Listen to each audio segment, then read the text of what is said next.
amabandla akhe ayaye atholakale esephakamisa izithunywa zakhe loNkulunkulu ogama lakhe nguJehova bethi izithunywa zakhe hayi izona ezinguNkulunkulu izona ezinguJehova.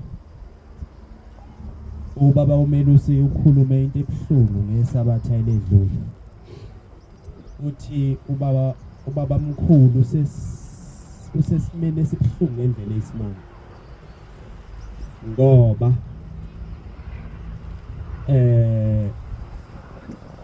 ke kuthi amaNazaretha uma ebiza ushembe ngoNkulunkulu emhlabeni uthi lengilosi ibe isisho ukuthi njengoba kulotshiwe la encwadini yesambulo uthi kunezikhulu zezulu eziphambi kwesihlalo sobukhosi uthi lezi zikhulu ziyiphenduke zibheke kushembe zithi hawu kanti wena wathi uthunywa ukuthi uyofundisa indaba kaNkulunkulu emhlabeni wena uthema ufika wawuse ufike uthi uwe uNkulunkulu wena wafika wafundisa abantu ukuthi wena uNkulunkulu uthi bese ushembe uyazama ukuzilwela ethi cha akunjalo azange ngithi mangifika emhlabeni ngafundisa abantu ukuthi yimi uNkulunkulu kodwa ngithe mangifika emhlabeni ngabafundisa abantu ngoNkulunkulu wangempela ongumdali wezulu nomhlaba. Bese eyavula ngisho nasezincwadini zakhe ushembe ukuzama ukuthi azivikele kule nkulumo esuke ikhulunywe izikhulu zezulu. Uthi kodwa zilokhu ezishilo zithi kodwa abantu bakho bathi uwena uNkulunkulu. Abantu bakho bayiphikisa lento oyishoyo noma ungayivula incwadi kodwa abantu bakho bayiphikisa lento oyikhulumayo. Ngiyithi ke mangiyicabanga ke leyo nto bantwana bokukholwa ngibe nosizi kakhulu. Ngibone ukuthi singamaNazaretha kaNkulunkulu sihlalele umsebenzi omkhulu wokuzohlukanisela umhlaba phakathi kwebandla okusayibandla likaNkulunkulu namabandla asethunjiwe ngomubi. Sinomsebenzi omkhulu wokuzofundisa umhlaba indlela eyiyo yangampela yokukhonza uNkulunkulu onguJehova ongumdali wezulu nomhlaba onguNkulunkulu owathumela abaprofeti lapha emhlabeni. Sinalowo msebenzi osihlalele ukuthi sifundise umhlaba indlela eyiyo eqondile yokukhonza uNkulunkulu. Sihlalelwe ke umsebenzi omkhulu bantwana bokukholwa. Ngizocela abangcwele bangiphelezele ngesihlabelelo 242 sincence ingilosi uthi bephakathi kwethu. Nkosi yethu simakati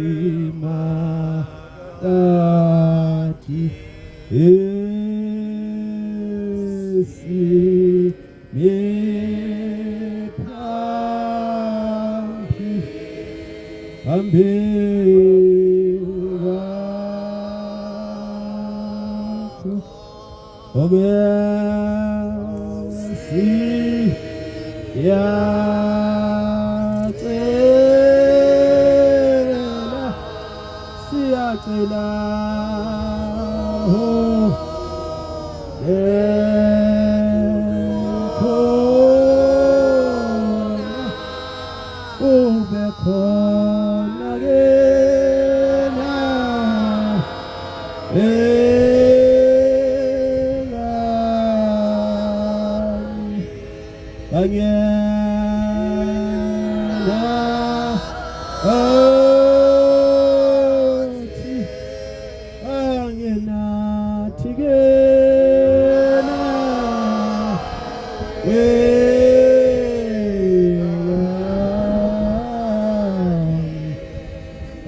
moya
Ngiyabonga bancane.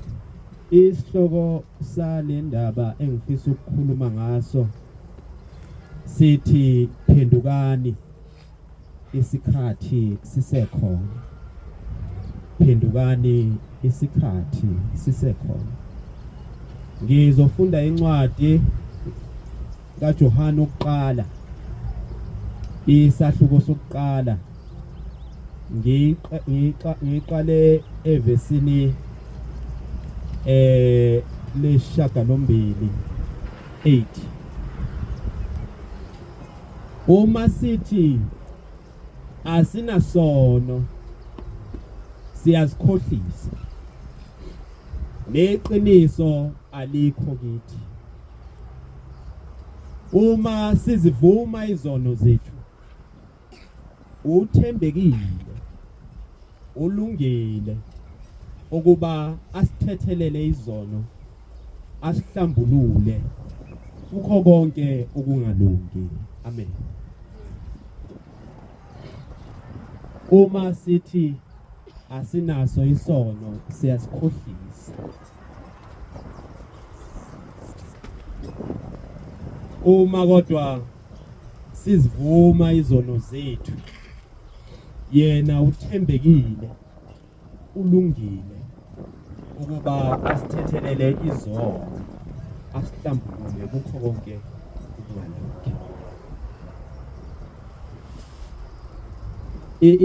Inzima kakhulu le ndaba ekhulunywa ngumpostoli la, ngoba umhlaba esiphila kuwo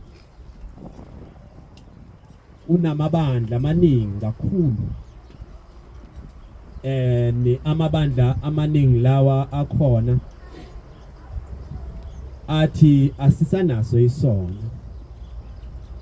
Izono zethu zathethelelwa eCalvary.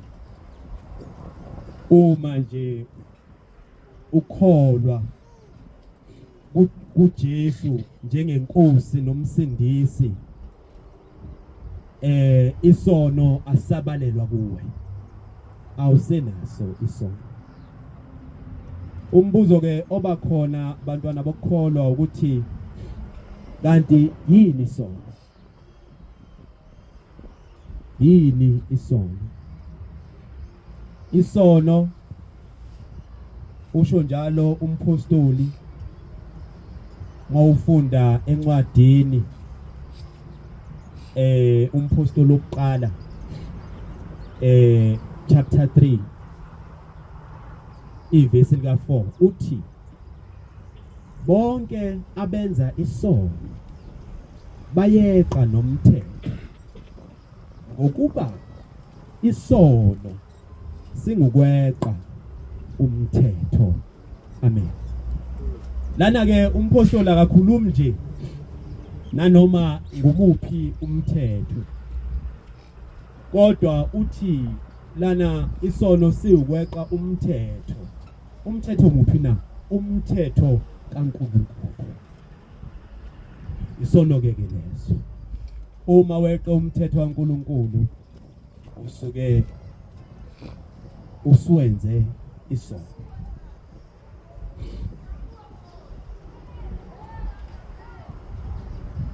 Uyaqhubeka ke la umpostoli uthi kodwa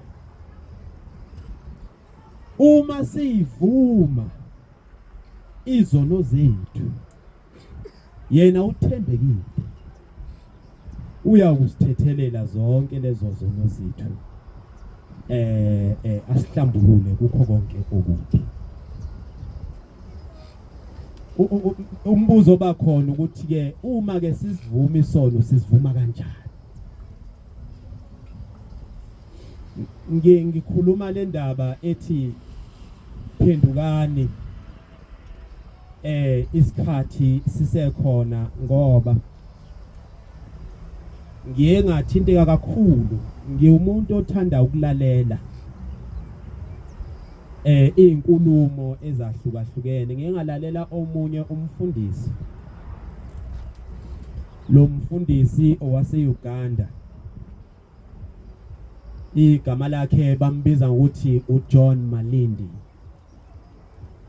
Mayikhuluma indaba yakhe uJohn Malindi inde kakhulu, kodwa ngithi ngiqale nje khona la ekuqaleni ukuze ngizokwazi ukuthi ngikhave kahle izinto eziningi ayithintile.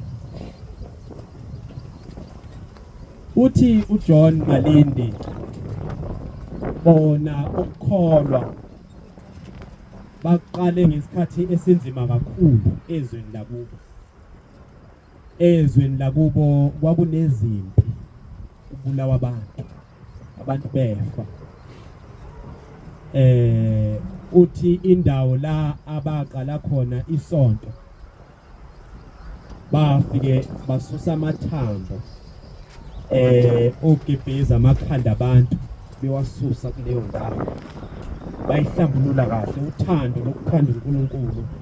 Abantu befisa ukuthi bathole indawo la singahlangana khona, leyo ndawo kube indawo yokuzodumisa uNkulunkulu, leyo ndawo kube indawo la esohlangana khona sibabaza ubukhulu bukaNkulunkulu, sikhonza uNkulunkulu, simbize noma sekuhluphekile. Bayenza into enjalo ke, uthi basusa amathambo abantu abafa, ngoba kwakuyisikhathi esesinzima kakhulu, abantu befa ngendlela ebuhlungu. Amasosha kuyiwona apatrolayo endaweni yase-Uganda, yonke indawo yase-Uganda wawuhlangana namasosha emgaqweni. Uthi ke bathandaza ke kuleyo ndawo.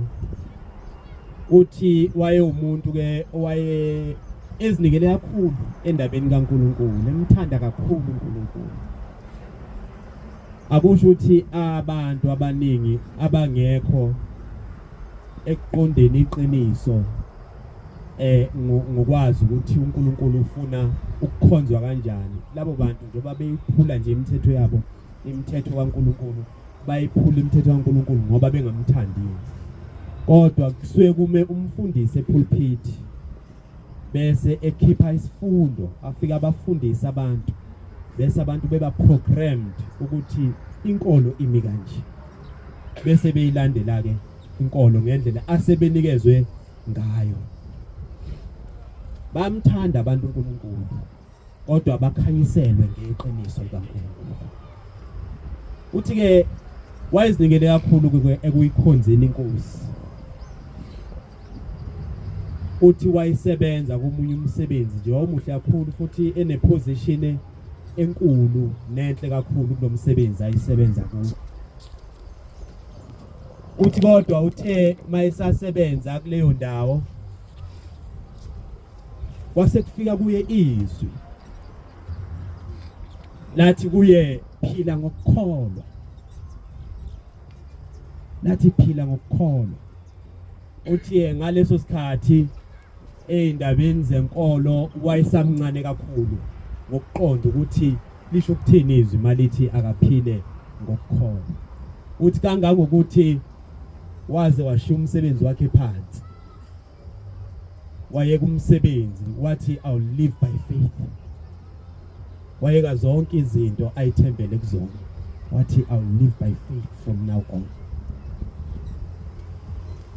Wahamba ke wayesontweni, wayumfundisi, kodwa engasemfundisi omkhulu, wayekhona umfundisi omkhulu ebandleni lakhe, ekhuthele kakhulu umfundisi wakhe, emethembe isithenjwa sesonto.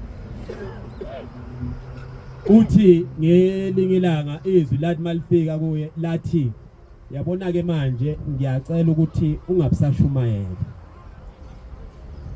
ungabe usenza nama ukubona abantu bebanikezwe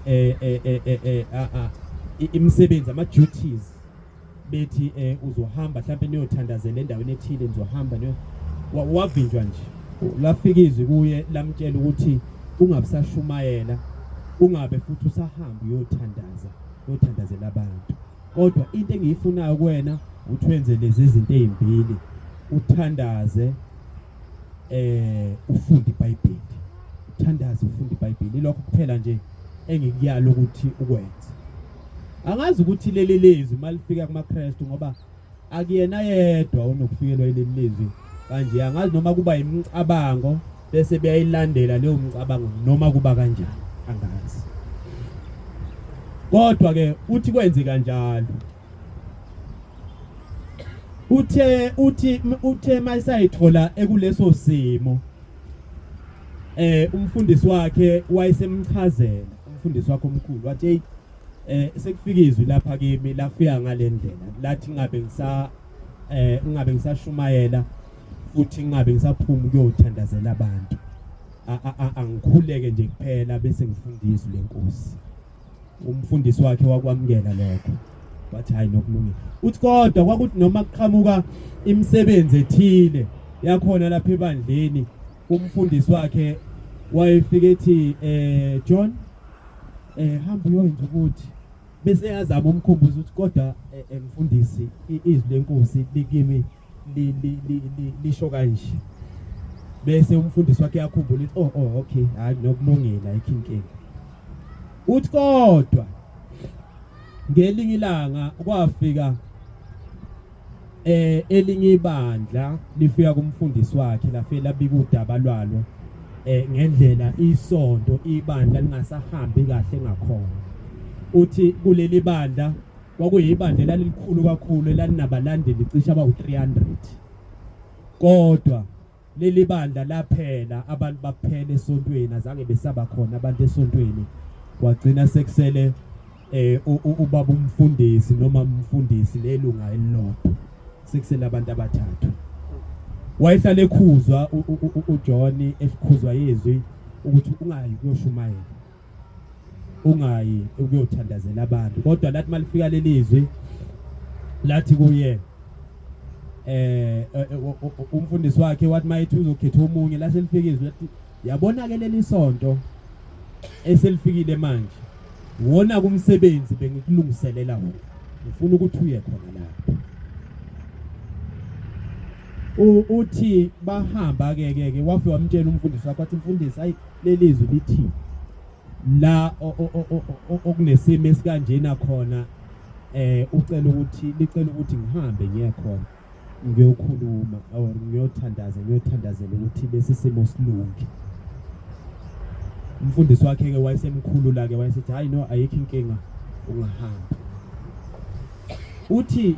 uthe mayifika kuleli sonto wayesefaka iquestion mark ezibuza ukuthi how ngiyayizwa impela indaba yalabo abantu kwenzeke kanjani ukuthi abantu bebe u300 batholakala isibalo sabo sesehle kangaka sebe u3 kwenzeke kanjani uthi wayekubuza lokho enkosini ethi inkosi siyacela usambulele leli sonto liqedwa yini kangaka leli sonto laphela kwaze wasala abantu abathathu njena kwenzeke kanjani liqedwa yini leli sonto uthi uthema kanjalo wayesefikelwa izibonakaliso ke uthi wabona ibandla ligcwele abantu behlabelela bedumisa uthi babecula laba abantu ngenjabulo ngentokozo ngeexcitement uthi emva kwalokho base bephuma bahamba uthi la selikhulumizwe uthi uyayibona ke inkinga la ikhona uyayibona inkinga la ikhona inkinga yaleli bandla bathanda amanandi bathanda nje umhlabelelo bathanda ukuhlabelela kodwa izwi likaNkuluNkulu alikho kuleli bandla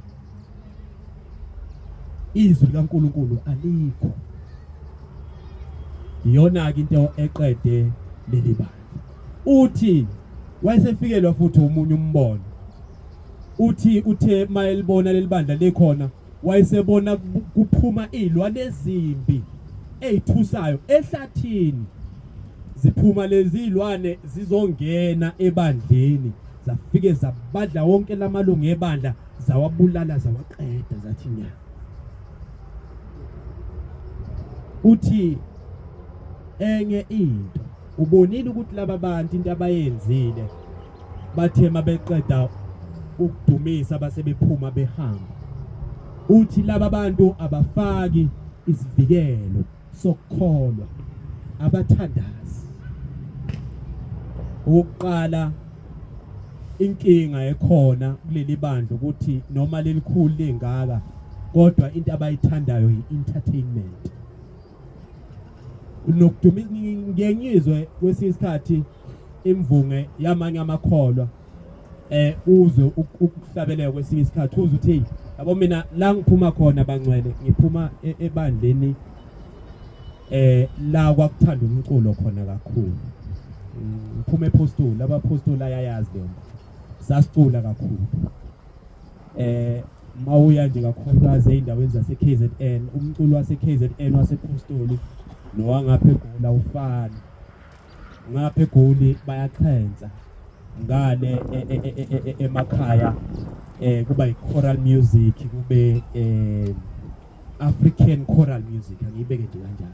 Kunamabandla emakhulu ayicula mnandi ontuzuma. Kwakuyibandla sasilithanda kakhulu indlela elalicula khona. It was i-entertainment. Ngendlela ababecula khona okungathi ubukusarafika. Elinye lasedandi nakhona babecula kamnandi ngendlela yesimanje.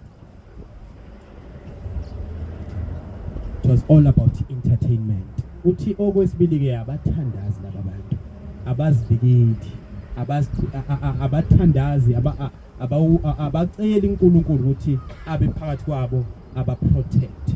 Asazi noma thina yonke imithandazo uShembe asifundisa yona sisayigcina njengoba yini, ngoba kunezilwane ezimbi kabi la ngaphandle emahlathini sukayo ebumnyameni emahlathini amnyama ezingene emabandleni ziwadla amalungu ebandla. Uthi ke wathi mayisembulelwe lezo zinto wayese bethandaza kakhulu becela uNkulunkulu uthi uNkosi siyacela ukuthi ubathethelele laba bantu ezonweni abazenzile, siyacela Nkosi ukuthi ubuyele. Balagcina impela ibandla selikhula from abantu abawu3 lakhula kwangagcina lapho. Uthi ngahamba ngishumayela ngine team engangisebenza nayo, sihamba sishumayela siphemba amabandla eindaweni ezahlukahlukene. Uthi sithandazela abantu abagulayo bephile. Kwakwenzeka zonke imangaliso ongasuyicabanga. Ingithintile kakhulu indaba lomfundisi. Uthi kodwa uthi bebeboshwa nokuboshwa ngoba kwakuyikhathi ezazenzima la babekhuluma khona indaba kaNkulunkulu. Leso sikhathi kwakuyisikhathi sasinzima kakhulu empilweni zabo. Uthi kodwa ngelinye ilanga kwathi mabesahleli nje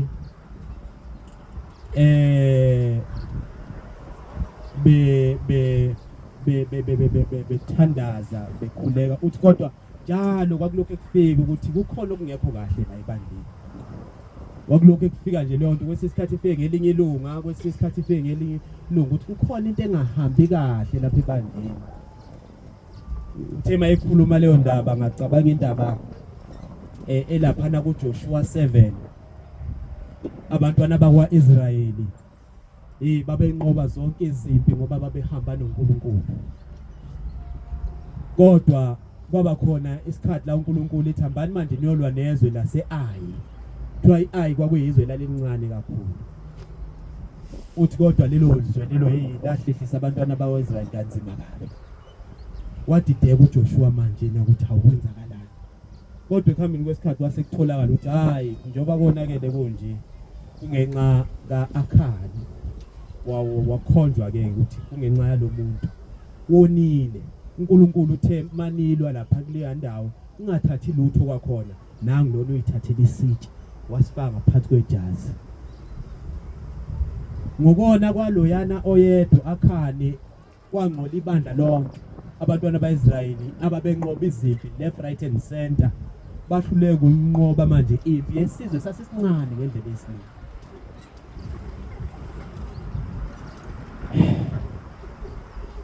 Uthi ke bantwana basezulwini uJohn Malindi mayekhuluma ke indaba yakhe uthi sahlala sikhathazekile izwi lokho lithi kukhona okungahambi kahle la ebandleni sididekile ukuthi kwenze njani uthi ngelinye ilanga kwase kufika omunye umama kuye lo mama lo uthi wayibone isibonakaliso asibonayo wabona ehamba emuhle egqoke ingubo ezimhlophe uthi wathi mayihamba wayesehlangana nomunye umuntu lo muntu wayesethi well done wathi kodwa kukhona into engifuna ukuthi ungenzele yona uthi lo muntu uthi lo nkosikazi wanikeza incwadi wase kuthiwa le ncwadi ngiyacela ukuthi uyinikeze uJohn Malindi wayithatha lo nkosikazi wahamba nayo le ncwadi uthi uthe mayevula incwadi yakho wayesethola kubhalwe umbhalo wakhona bekuJeremiya 7 ivesi lika 2 kuya ku 11 ngizocela silifunde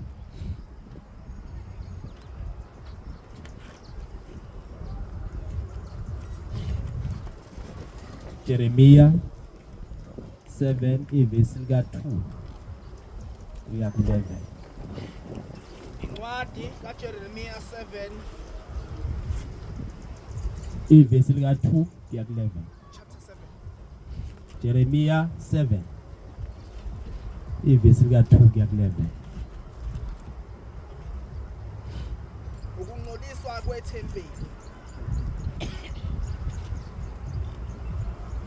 Incwadi kaJeremiya 7 kusuka kuverse 2.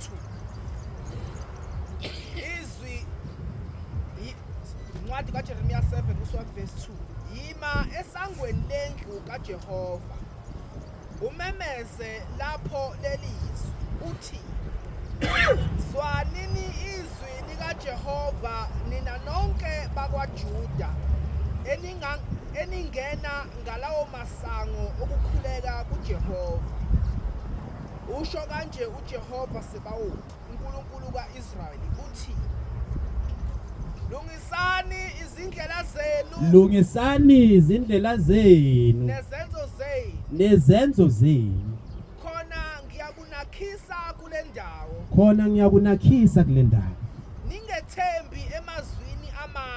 ningathembeli emazwini amanga lapho kuthiwa nanti ithempeli likaJehova ngokuba uma nizilungisa nokuzilungisa izindlela zenu nezenzo zenu uma nenza ukwahlulela impela phakathi komuntu nomakhelwane wakhe ngokwempela phakathi komuntu nomakhelwane wakhe uma ningacindezeli umfokazi nentandane nomfelokazi ningachithi igazi elingenacala kule ndawo futhi ningalandeli abanye onkulunkulu abanye onkulunkulu ukuba nilimale.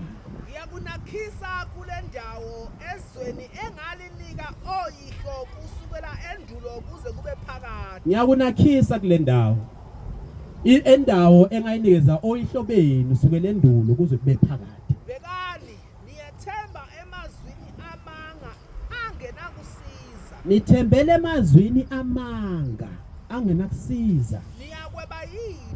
Niyakweba yini? Nibulale. Niphinge. Nifunga amanga.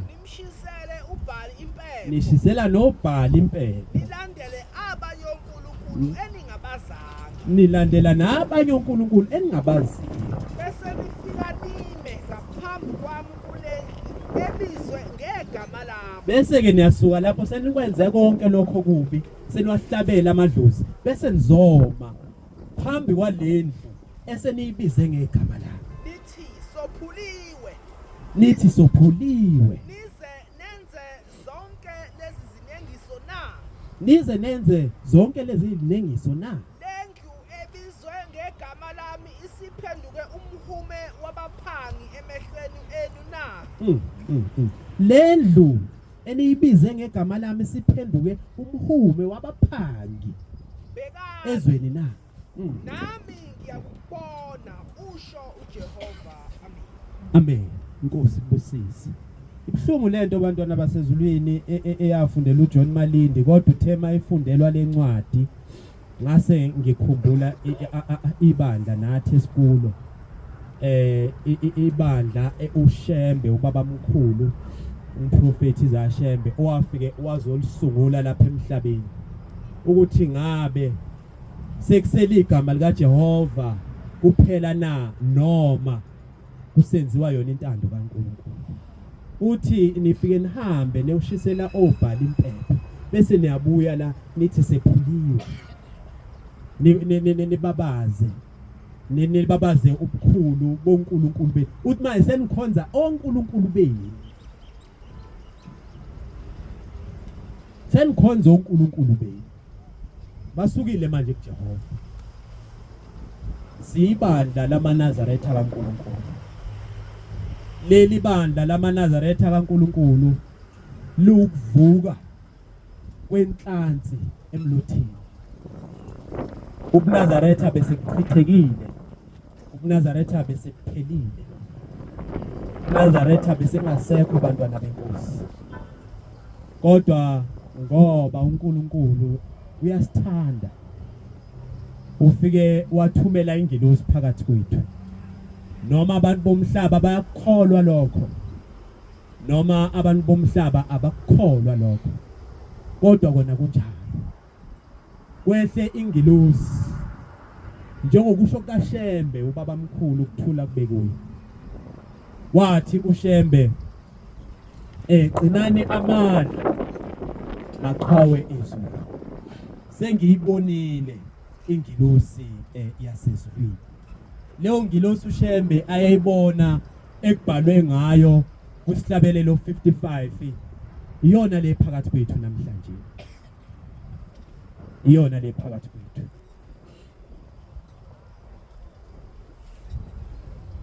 Wathi uShembe mayibona uthi izimpi ifikile, ibandla likaNkulunkulu selithathwa womubi ngoHeshe, wayesecela uNkulunkulu ukuthi noma kuzoba njalo kodwa kulomntanami esengiyithengele yena emndenini wakwaDube, ngiyacela ukuthi kuvele umntwana oyothi noma engasiyeni wakaShembe ngesibongo kodwa abe nomoya kaShembe. Amen. Noma abantu sebeyithatha inqola sebeyiseweni kodwa yena ame athi uShembe wathi uNkulunkulu munye uJehova. Wathi uShembe sokumsaba loNkulunkulu ngokugcina imithetho yakhe asilobele yona ngenciki yakhe uMose. Bengikhuluma ngendaba kaJohn Malindi, kodwa ngithintwa incwadi ayifundelwa zona, ngithintwa indlela leli lizwi engingalazi ukuthi kwakuyilizwi elalimi kanjani elalifikile kuyena, kodwa lathi malifika kuye lathi azange lisho kodwa kwakuyizwi elalizibonisa lumoya kaNkulunkulu, ngoba isikhathi esiningi lalithi malikhuluma naye uJohn Malindi kuvule incwadi njengoba sisazoyivula nje. Uthi le ncwadi yamthusa ngoba iyayihlaba ihlikiza. Wathi mayinikezwa le ncwadi enikezwa yilonkosikazi yamthusa. Abanye abathuki baye bethi mabetshela ukuthi uShembe udumele ngendlela esemkhonza ngayo, bangathube baqhubeke kunokuthi bathuke mhlawumbe baphenduke bafane nezwe laseNinive. Bavele bona bakhetha ukuthuka inhlamba. Lo uthunyiwe ukuthi akazotshela abantu ukuthi uShembe akasiye uNkulunkulu.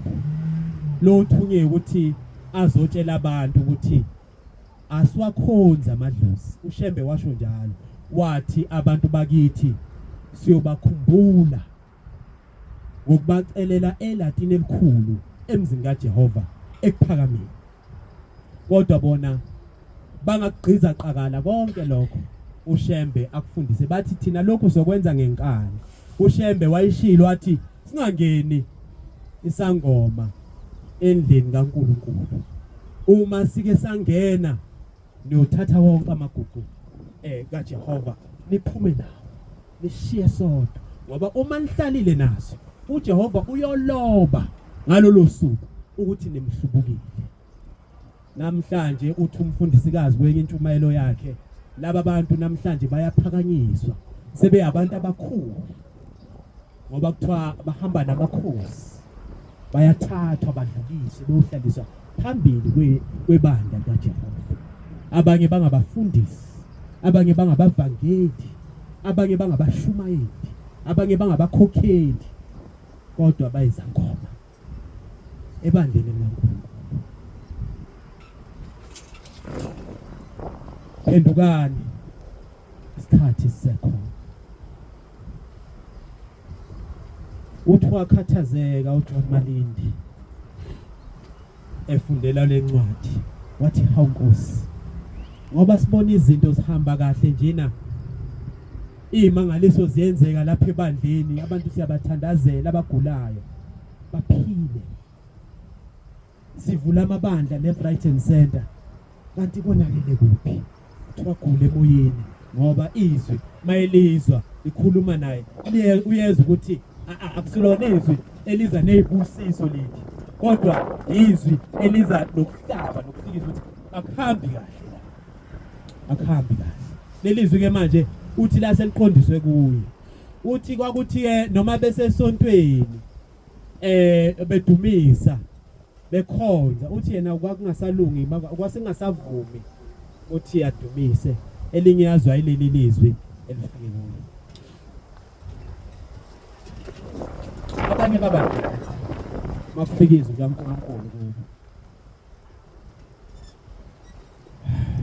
Uthi ke kwakuthi noma sebethandaza kungathandazeki, akukho okwakwenzeka. Uthi wayethi Nkosi konakelephi, ngenzeni Nkosi yami, ngiyacela ungikhanyisele. Uthi wayesevezela incwadi, asifunde incwadi kwabaseRoma buqala. Uthi yafika ke nje leyo ncwadi kuye ethandaza ebuza ukuthi isono sami sikuphi Nkosi. Uthi kwafika le ncwadi kwabaseRoma buqala ivesi lika 18. kwabaseRoma 1 uvesi 18, isihloko sayo sithi intukuthelo kaJehova ngezono zabesizwe. Ngokuba intukuthelo kaNkulunkulu yambulwa ivela ezulwini phezu kwakho konke okungamesabi nokungadumi kwabantu abathiya. Uhambe kahle ke mfowethu ukuze sohambisana uyiqale ekuqaleni, ngoba konke lesikuthi kuzwakale kahle. Amen.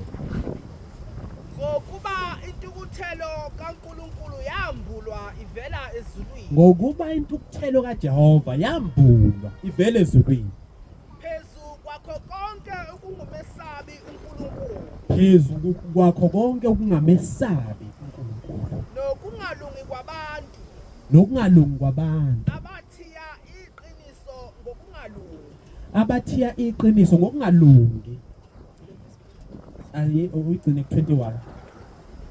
Ngokuba lokho okwazekayo ngoNkulunkulu kusobala phakathi kwabo. Ngokuba lokho kwazekayo kuNkulunkulu kusobala phakathi kwabo.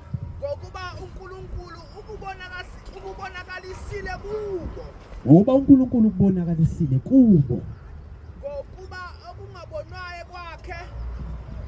Ngokuba ungabonwayo kwakhe Kuthi amandla akhe aphakade nobuNkulunkulu bakhe ubonakala kwasekudalweni kwezwe. ubukhulu bakhe ukungabonakali kwakhe kumenza abonakala ukuthi umkhulu. Makuthiwa lo uNkulunkulu wadala izulu nomhlaba, lo uNkulunkulu wadala abantu, njengoba sisonke singabantu kanje sonke siyafana kodwa sifana, sinamehlo, sinamakhala, sinomlomo kodwa sifana. Akekho ofana nomunye. Billions and billions of people abakhona emhlabeni. Kwenzeke kanjani? Ngokuba kuqondakala ngezenzo zakhe. Uqondakala ngezenzo zakhe uthi mkhulu, noma engabonakali yena kodwa izenzo zakhe ziyamveza ukuthi mkhulu umuntu. ukuzilandulela ukuze bengabi nokuzilandulela. ngokuba kuthe uma bemazi uNkulunkulu Kuthe noma bemazi uNkulunkulu kabamdumisanga azange bamdumisa, kabambonganga njengoNkulunkulu abambonganga futhi njengoNkulunkulu, abamphanga inhlonipho yakhe emfanele. kodwa balutheka ekuzingeni kwabo Balutheka ekuzindleni kwabo, inhliziyo yabo engaqondiyo yaba mnyama amehlo inhliziyo yabo engaqondiyo yabamnyama. Athi ngithandaza ukuze uNkulunkulu ukuthi Nkosi kwenze njani. uNkulunkulu wayesekhipha esinye isiqephu. Wonke lamazwi wayesengishaya ngawo owabhekisa kimi. Wakhala kakhulu uJohn Malindi ukuthi hawu ngenzeni konakele isiphi isono ade ngisenzile. Ngicanga ukuthi wayebheka izono eziphysical eziyenziwa umuntu. Uthi wayezama ukuthi athi Nkosi noma kuphi engikwenzile ngiyacela Nkosi ungithethelele. Kodwa lokho ezizwe ukuthi umoya wakho usaphansi usabhlungu. Uthi noma wayicela lokho ukuthethelela kwase kuvele incwadi futhi kwabaseRoma 2 ngathi verse 2 kuya ku5.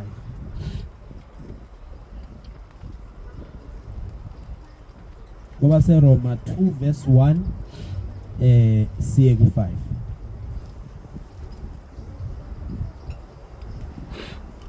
incwadi kabaseRoma 2 kusuka kuvesi 1 kuya ku5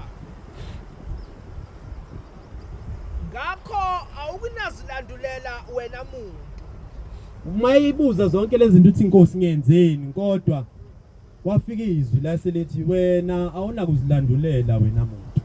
noma ungubani owahlulelayo Noma ungubani wena owehlulelayo. ngokuba ngalokho owahlulela ngakho omunye uyazilahla wena Uthi wena ubhizwe uhlulela abanye abantu, kodwa wena uyazilahla ngaleyo nto leyo. ngokuba wena owahlulelayo uyakwenza lokho khona lokho Uthi nawe lezi zinto lokhu uyishumayela, ushumayeza abantu. Nawe uyazenza zonke lezi zinto nawe. Kusho kuye. siyazi ukuthi ukwahlulela kukaNkulunkulu ngokweqiniso kubehlela abenza okunjalo ucabanga lokho yini wena muntu owahlulela abenza okunjalo ukukwenza nawe ukuthi uyakubalekela ukwahlulela kukaNkulunkulu na Yabona lesimo uNkulunkulu akhuluma ngaso la. Uthi uyakubalekela yini ukwehlulela kaNkulunkulu na? Ukhuluma ngesimo esiyasibembathi impela abantu kuke abaFarisi babenjalo. uJesu abahlaba kakhulu abahlikiza mawufunda incwadi kaMateyu 23. Uthi nina ninikeza abantu imithwalo enzima kodwa nina engeke nize nikwazi ukuyitshatha. Washo nje izinto eziningi uyahusha ehlaba indlela abaFarisi abaphethe ngayo umsebenzi kaNkulunkulu. Uthi kwakuyabantu ababehlala ezihlalweni eziphakeme ababehleli kuFrancite emabandleni kodwa kuwabantu ababengabazenzisi. Wayilokho ekhale ngalokho uyahusha ethi ngabazenzisi ngabakhohlisi esho zonke lezo zinto.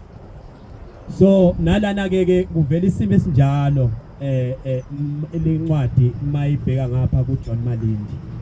Uthi uwehlulela abantu ngazonke lezi zinto. Uthi wena uzenze zonke lezi zinto obahlulela ngazo abantu. So ngiyafisa ke bangcwele bantwana bokukholwa ukuthi sengathi singaba abantu abayikhulumayo indaba kaNkulunkulu, silikhuluma izwi kaNkulunkulu, but siliphile thina kuqala. Singagcini ngokulishumayela siyibone siyabantu abahamba nebandla likaNkulunkulu eligcina umthetho kaNkulunkulu, kodwa uthi thina sihambi ngawo umthetho kodwa we are good ekukhulumeni ngomthetho kodwa siwenzi. Angazi noma iya understand kahle leyo situation. Kuba khona isimo esinjalo. We need to practice what we preach. Silelo hlobo lebandla thina masithi siyibandla lamaNazaretha kaNkulunkulu. Yasiqhubeka. kumbe uyayidelela yini ingcebo inqubo yobumnene neyokubekezela neyenyewe yakhe. Ungazi ukuthi ubumnene bukaNkulunkulu bukuyisa ekuphendukeni na? Ubumnene bukaNkulunkulu ukuyisa ekuphendukeni na? Kepha ngobulikhuni bakho nangenhliziyo engaphendukiye uzubekela ulaka. Singagijimi. Kepha ngobulikhuni bakho nenhliziyo yakhe engaphendukiyo Uzibekela ulaka ngosuku lolaka nolokwambulwa kokwahlulelwa. Uzibekela ulaka ngosuku lokwahlulela. Okulungileyo kukaNkulunkulu. Amen. Angazi ngingaba njani mina. Angazi ungaba njani wena. Uma kulokhe kufika incwadi uze ukuthi lezi incwadi zifika nezwi likaNkulunkulu. Kodwa lezi incwadi akukho kuhle ezikushoyo ngawe. Wena usuyibona usuhambe kakhulu. Usuyitshelile wayishaya isifuba. Wathi mina ngiyisebenzi sikaNkulunkulu. Kodwa zifike incwadi zifike ziphambane nalokho kushoyo. Angazi ngingaba njani. Wagula kakhulu uJohn Malindi. Uthi uJohn Malindi kunabantu ababili abanezinto ezithi ayicishe izifane eBhayibhelini. Laba bantu uDavide nenkosi uSawuli, inkosi uDavide nenkosi uSawuli. Uthi uSawuli wabekwa waba inkosi. Uthi noDavide naye ngokunjalo wabekwa naye waba inkosi. Uthi uSawuli wona uNkulunkulu. Uthi noDavide ngokunjalo naye wona phambi kaNkulunkulu. Uthi kodwa kukhona izinto abazenza bobabili kodwa bangathola ama result afanayo. Ngithe mangiqala ukukhuluma kwami ngathi uma sivuma izono sivuma kanjani phambi kaJehova. Uthi laba bantu bavuma izono zabo benza bobabili into efanayo, bavuma izono zabo bacela into ethelele kodwa bangathola ama result afanayo. Uthi lo uSawuli wayonile kakhulu, uNkulunkulu wayemtshelile ukuthi akuthi mayefika kulela lizwe ashaye kwasane engathathi lutho kwakhona. Uthi kodwa inhliziyo yakhe thambela abantu bathe kodwa inkomo zakuleli lizwe zinhle zinonile. Wabona inkomo zakuleli lizwe zizinhle zinonile kodwa kwakuthiwa akashayi kwasana. Wayese ebadedela abantu wathi hayi nokulungile ke sithatheni inkomo sithatheni. Uthi ke inkinga abanayo uSawuli ulathi malifika izwi ngoSamuel limsola ukuthi Sawuli wenzeni. Yini lento usuyenzile? Usuwonile phambi kaNkulunkulu. uNkulunkulu uthe qothi imbokodo nesisekelo wena wathatha ubona enonile. Kulokhu uNkulunkulu ethe kubi. Ukwenzele lokho uthe kodwa abantu bese bekhala beboni inkomo zizinhle. Ngase ngithi ke ayayithatha abantu bebekhala. Uthi ke uSamuel wabe semsole ethi wonile Sawuli. Wakhala wayibhuquza phansi wacela intethelelo kodwa zange ayithole intethelelo. Wakasethe bathe usabathe uyakhala cela intethelelo kodwa lutho uthola intethelelo. uNkulunkulu wathi kuSamuel hamba uye endlini kaJese uyongivunela enye inkosi. Ngempela uSamuel ngokuthobeka elalelizwi kaNkulunkulu wahamba wafike wathola inkosi egama layo nguDavide, wagcotshwa uDavide, naye kuDavide waba mkhulu njengaye uSawuli, kodwa naye kwahamba wona njengaye uSawuli. Kodwa uThema isonile, uThema icela intethelelo uNkulunkulu wamthethelela. Uthi kwenzeka kanjani kulezi igameko ezimbili? Lo munye wayicela intethelelo kodwa angayithola, lo munye wayicela intethelelo kodwa wayeseyithola uNkulunkulu. Mhlambe nami njalo, mhlasimbe nawe unjalo. Uyaye usondele phambi kaNkulunkulu uyivume izono zakho, ucela intethelelo. Kodwa ubona isimo singashintshi. Ubona izinto zingalungi. Ubone umehluko ungabibikho. Ubone kusafana. Isimo singalungi. Kanti kwenzeka kanjani? Ngivuma kanjani izono phambi kaNkulunkulu? Ngivuma kanjani izono phambi kaNkulunkulu?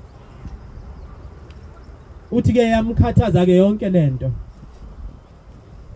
Uthi wathi mayisethandaza emva kokufundela incwadi ebuhlungu kangaka lesiceda kuyifunda ukuthi wena uyehlulela abanye kodwa nawe lezo zono uyazenza.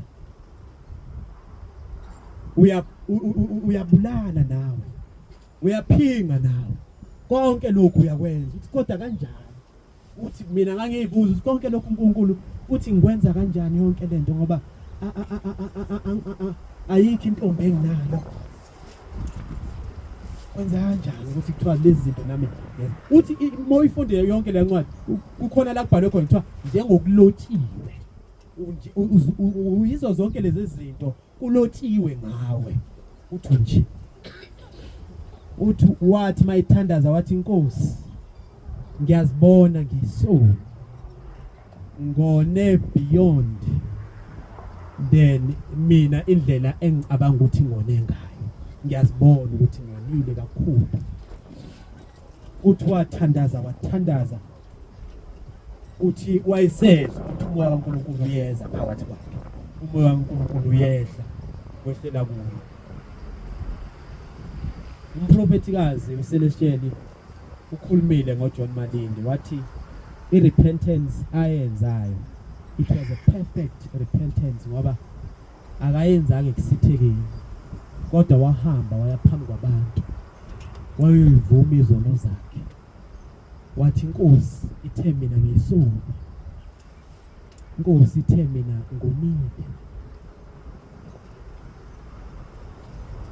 That is a perfect repentance for sure.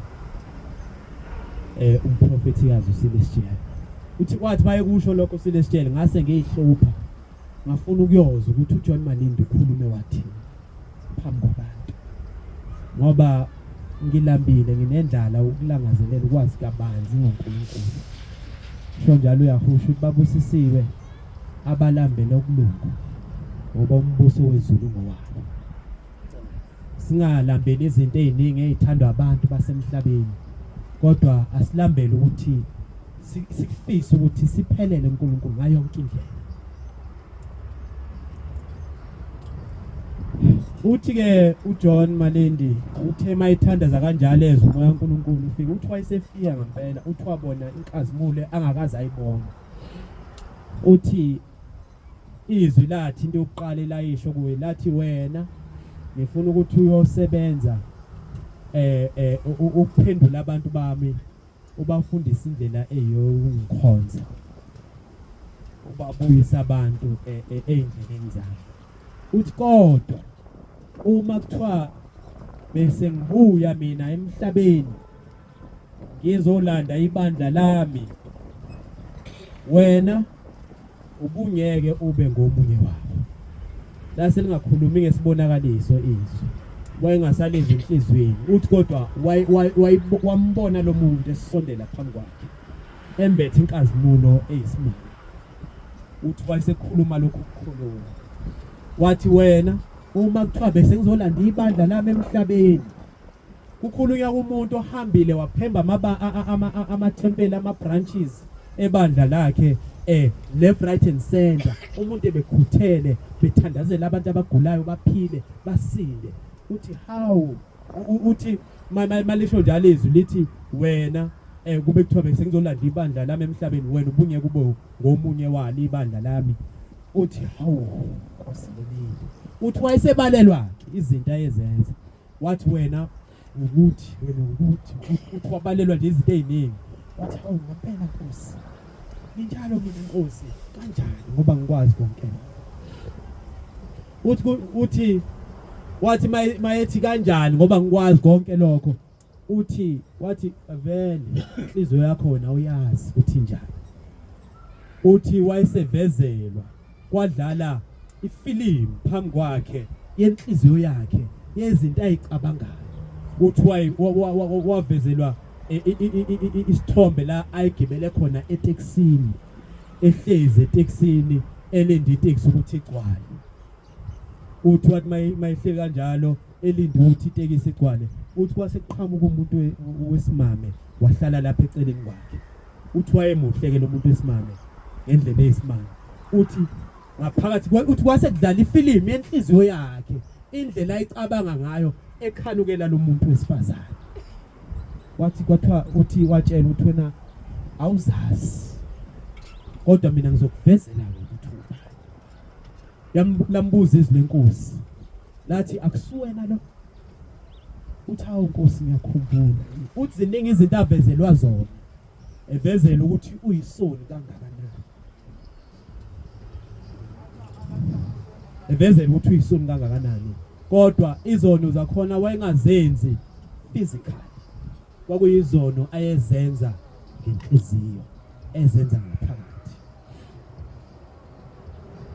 inhliziyo yami injengesilwane ayivumi ukukulandela ngisizeke wena Nkosi mina ngithanda ukukhona usho njalo ushaya inhliziyo yami njengesilwane ayivumi ukulandela angazi yami inhliziyo injani kodwa wayekhuluma uJohn Malindi ngezono zenhliziyo uthi nasebusuku wayinokutholakala eninga ekhanukela laba abantu besifazane ecabanga ngabantu besifazane elele ebusuku embhedeni wakhe uthi nasebandleni kwakuthi noma kusuka umuntu wesimame ehambe yoma lapha phambili eyoshumayela izwi kaNkulunkulu uthi yena wayem-unblessa embuka emkhanukela ebuka lo muntu wesifazane esontweni kuthiwa nasesontweni wayezenza zonke lezi zonke ewumfundisi ewumuntu omkhulu uthi ngakucabanga ngathi hawu yonke le theology engiyifundile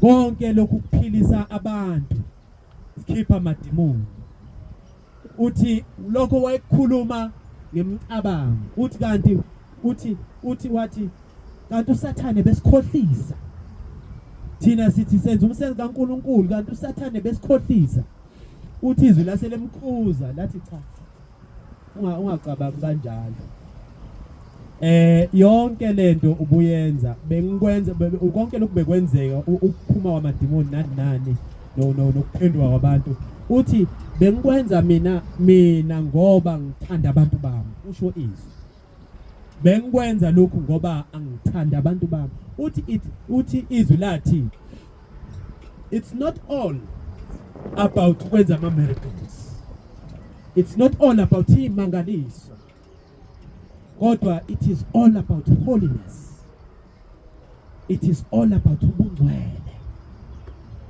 ukukhonza mina it's not all about ukwenza imangaliso abantu bomhlaba bayiphamisa kakhulu imangaliso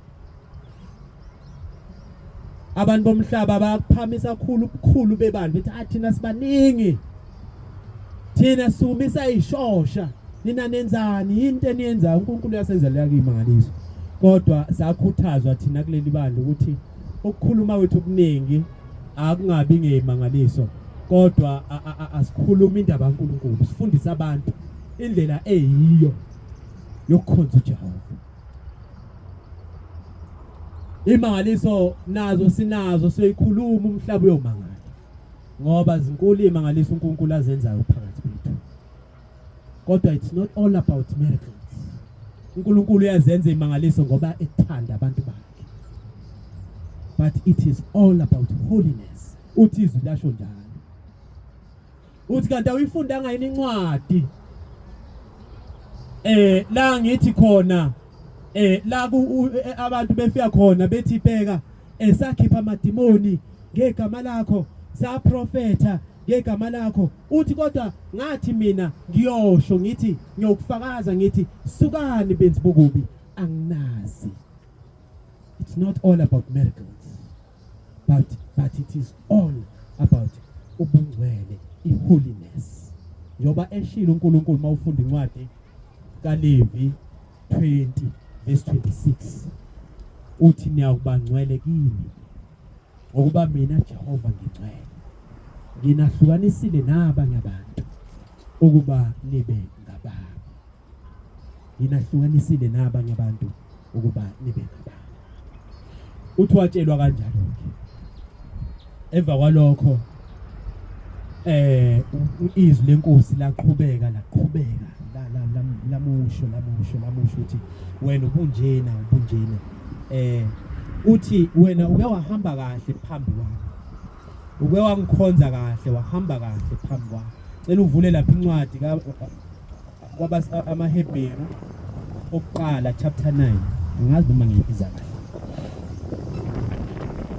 ivesi nje lika-9. amaHebheru okuqala chapter 1 ivesi lika-9.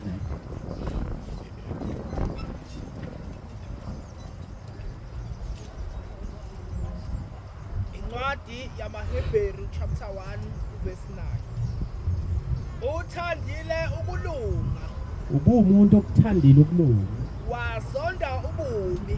wahlukana nokubi. Ngalokho-ke uNkulunkulu wakho ukugcobile ngamafutha enjabulo ngaphezu kwabafowenu. Uthi uNkulunkulu-ke wayesegcoba ngamafutha enjabulo ngaphezu kwabafowenu. Inkosi kusizwe. Uthi wawunjalo-ke wena. Waba umuntu owathanda ukulunga, wakunyanya okubi. Wawunjalo.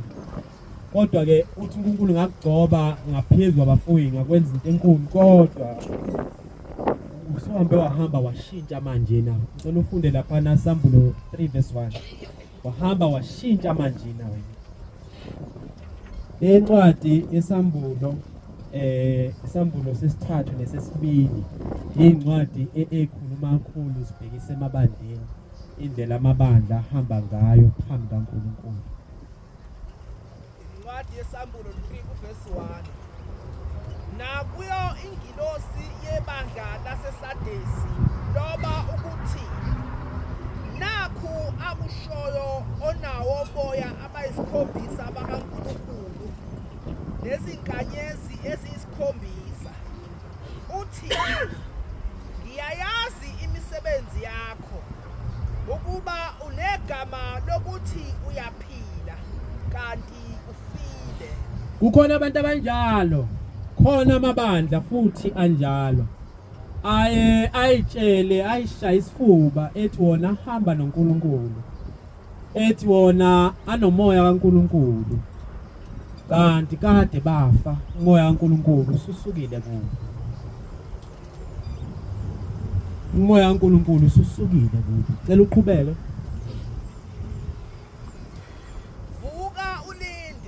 Vuka ulinde.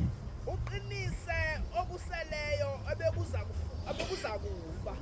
Uqinise okuseleyo bese ezokufa.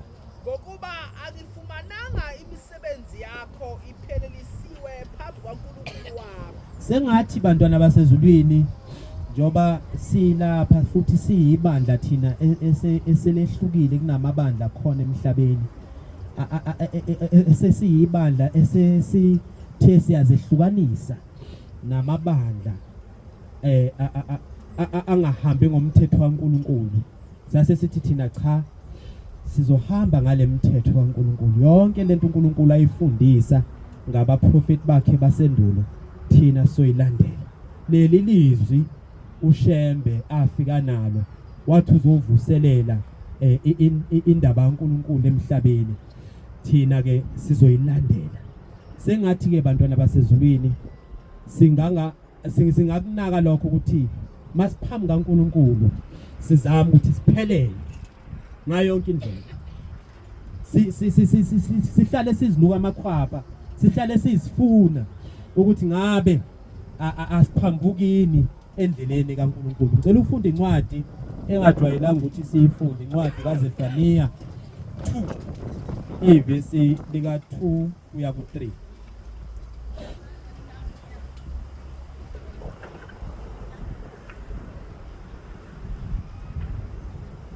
Wathi ke fikelwa ilelizwi limtshela zonke lezi zinto, uthi wazendlala ecela intethelelo kakhulu, kodwa ke uNkulunkulu ke wabe sembuyisa ke endleleni yakhe. Sengathi ke nathi ke bantwana basezulwini singayifunda indlela eyiyo yokuzithoba phambi kaNkulunkulu. Angifisi ukuthi sale i-question mark phakathi kwabangcwele ukuthi siye sayifaka i-question mark ukuthi kanti masivuma izono zethu phambi kaNkulunkulu siye sivume kanjani, siye senze njani, bese lokho kusala kungaphendulekanga. Ngicabanga ukuthi ke uma ngisakhumbula omubi engangebanga njoba ngikuqile lapha phambi kwabangcwele, ngizodlula kuleyo ngxenye emva kokufunda lencwadi kaZefaniya. Cela siyifunde Incwadi kaZefaniya 2 ivesi lika 2 kuya 3. verse 2 kuya 3. Isimiso singakazali, lolo suku ludlula njengamakhoba, lungakanehleli ulaka oluvumayo lukaJehova. Ke ulaka likaNkulunkulu luyoyehla, kodwa lungakafiki lolo laka likaNkulunkulu kuyoyenzakala niqhubeka. Lungakafiki phezukweni usuku lolaka lukaJehova. Lungakafiki usuku lolaka likaJehova. Funani uJehova nina nonke bathobekileyo bomhlaba. Funani uJehova nina nonke bathobekileyo bomhlaba. Elisebenzile ukwahlulela kwakhe. Ekusebenzile ukwehlulela kwakhe.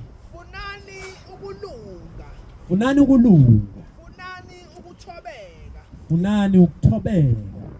Mhlawumbe niyakusitshekelwa ngosuku lolaka lukaJehova. Mhlawumbe niyositshekelwa ngosuku lolaka lukaJehova. Amen. Inkosi ibusise.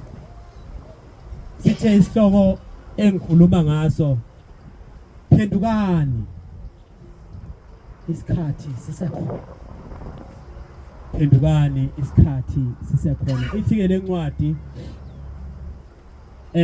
lungakafiki ulaka likaNkulunkulu, funani ukulunga. Thobekani, hlukanani nezono, yenzani lokho okufunwa uNkulunkulu. Uthi mhlawumbe niyothethelelwa lungakafiki lolo suku lolaka lukaNkulunkulu. Ngithi ke bantwana basezulwini, ayikho enye indlela yokuvuma izono ekhona edlula lesa ayifundiswa uShembe. Ubaba mkhulu uthi mawufunda esihlabelelweni isihlabelelo 26 uthi njalo mawuya phambi kaNkulunkulu ukwenza lokho, futhi ukuyifunda phansi. Ithi zonke izono engizenzileyo zimi ngothi phambi kwami, ngingethukuse nasinye esingenakwaziwa. Uthi ngazama ngaphelela ehlane, ngathanda ukuzithukusa, ngathi uma ngithandaza ngisehlane, zangimemeza ngezwi elikhulu, zathi ungangishiyi nami ngiyathanda ukuhamba nawe ngiye ukokuzwa okushoyo phambi kukaBaba osezulwini. Usethi ke uShembe kudingeka ungazifihli zonke izono zakho, ungashiyi noma uyothandaza. Ngiyathanda ngikuzwe ukuzibika kwakho. Kusho isono sithi ngiyathanda ukuthi ngizwe ukuzibika kwakho phambi kaNkulunkulu. Njalo masiya phambi kaNkulunkulu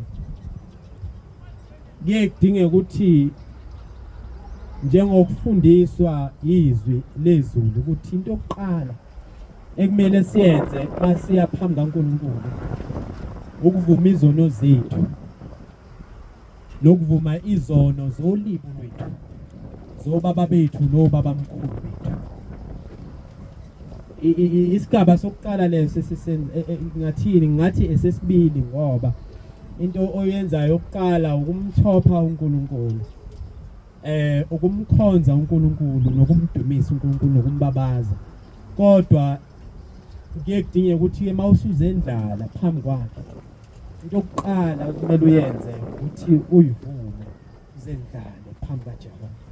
Ngaphambi kobe ukuthi kube khona okucelayo kuNkulunkulu, kodwa zindlale njalo phambi kaSibhakade. Kunezincwadi ezikhona eBhayibhelini ezisifundisayo ukuthi uma uzendlala phambi kaNkulunkulu uzendlala kanjani. Siya kulezo zincwadi nakhona ngokuyalelwa uShembe.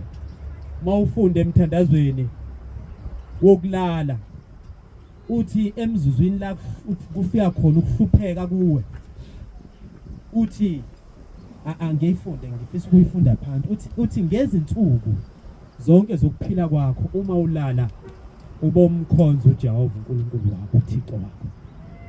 Uthi ngosuku lwenhlupheko umbize, uyakukulalela, uyakuza akusindise. Uma uyendlala ngezikhathi zonke inhliziyo yakho emkhondweni yezimemezelo zezwi lakhe. Uma uyendlala, I emphasize, uma uyendlala ngezikhathi zonke inhliziyo yakho emkhondweni yezimemezelo zezwi lakhe. Izwi lakhe ke iBhayibheli. Mawufunda ke ezincwadini zezwi likaJehova uyayithola indaba kaNehemiya ukuthi uNehemiya bahamba nebandla lakhe nebandla labantwana bakwaIsrayeli. Bathi mabefika phambi kaNkulunkulu, mawuyifunda lapho Nehemiya 9 ivesi lika 3, ifuna nje la mavesi ukuthi yini le abayenza mhlabe yozilahla phambi kaNkulunkulu. Uyivuma kanjani izono zakho phambi kaNkulunkulu? Ayikho enye indlela yokuvuma izono ngaphandle kwale uShembe uthi uNkulunkulu uyakuza asindise uma siyendlala inhliziyo yethu emkhondweni yezimemezelo zezwi likaJehova. Mawuzwa ke emkhondweni yezimemezelo zezwi likaJehova uyathola ukuthi kunabantu abathi mabeya phambi kaNkulunkulu kwakuba nezigaba ezithile noma kwakuneformula ethile ababeyisebenzisa uma beya phambi kaNkulunkulu. Amen. Incwadi kaNehemiya 9 uvesi 3. Basukuma endaweni yabo bafunda encwadini yomthetho kaJehova. Isigaba sabo sokuqala abafike basenza bafike bafunda encwadini yomthetho kaJehova. uNkulunkulu wabo ingxenye yesine yosuku. Ndokuqala le yabayenza ngaphambi ukuthi bahambe beyovula inkonzo yokuvuma izono nokucela intethelelo, kodwa bahamba bawufuna ubuso kaJehova. Isigaba sesibili basebenzanike. Ingxenye yesine bavuma izono zabo. Isigaba sesibili ke yibo ikhona ke lapho sebevuma khona izono zabo. Into yokuqala abayenzayo ukuthi bafuna ukuthi izindlela zikaJehova zihambaphi, yini into uJehova ayifunayo, yini into uJehova angayifuni. Awukwazi ukuthi ngizohamba nje yovuma izono zami kodwa uyaqhubeka wenza isono. Isono siwuphula umthetho kaJehova. bakhuleka kuJehova uNkulunkulu wabo. Nkosi kusise la. Cela ungivulela incwadi kwabaseKorinte besibili. Izinkronike ezisibili. Chapter 7 verse 13 kuya ku 15. Iformula yokuvuma izono ayikho enye ngaphandle kwale esayinikezwa uShembe, ngoba uShembe wathi uma sizendlala inhliziyo zethu emkhondweni ezimemezelo zezwi kaJehova, imkhondo yezimemezelo zezwi kaJehova izwi likaNkulunkulu, iBhayibheli. Uthi ke uma sizendlala inhliziyo zethu emkhondweni yezimemezelo zezwi kaJehova, uJehova uyokuza asisindise. Incwadi yezikronika chapter 7 zesibili chapter 7 Yes. verse 13 no 14. Uma ngivala izulu Lana ke kwenzeka inkinga. Abantu babulawa isomiso. uNkulunkulu uyivalile imvula ukuthi inethe. ukuba kungabikho imvula Yebo. noma ngiyaleza isikhonyana kuba sidle izwe Isikhonyana sidlizwe. noma ngithuma isifo phakathi kwabantu babo Noma kuthiwa abantu behlelwa ukugula. bazithobe abantu bami ababizwa ngegama lami. Nansi ke into uNkulunkulu athi abantu kumele beyenze ukuzithoba. Ipride it's the new age esiphila phansi kwayo namhlanje. Abantu bayikhuphula ngendlela eyisimanga. Baze kune organization ebizwa ngendaba yepride. LGBTQ. Sikhubeka.